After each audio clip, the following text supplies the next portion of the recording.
Hello everyone, welcome to our YouTube channel. In this video, we will guide you through the process how to fix Asus Vivobook charger not working. Okay, so guys, first of all, check your charger is good or not. Like sometime our issue with our charger. First of all, connect your charger correctly. Check your charger is working or not, and connect with your cable and then plug into your laptop. Okay, and then check if charging or not. If this step is still not working, you can first of all close your laptop, power off, and then click on power button for about 30 to 40 seconds to take on.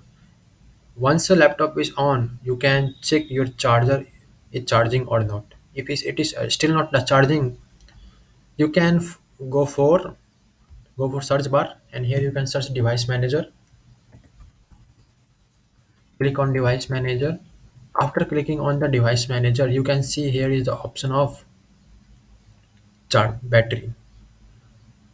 Here you can see battery. Click on that. Here two option is showing. You can right click on this and uninstall both. Okay, one is uninstalling. Now uninstall this one also. Okay, uninstall both the option of this battery, and now you can see here is my charger icon is not displaying right now. Don't worry, now you can restart your laptop. Here you can click on that, click on this power icon and restart your laptop. Once you restart your laptop, your charging icon is display, and now you can check and plug in your laptop with charger, and now check your charger or charging or not. Okay, so guys, this is the three step you can use to check your charging is working or not. Okay, thanks guys.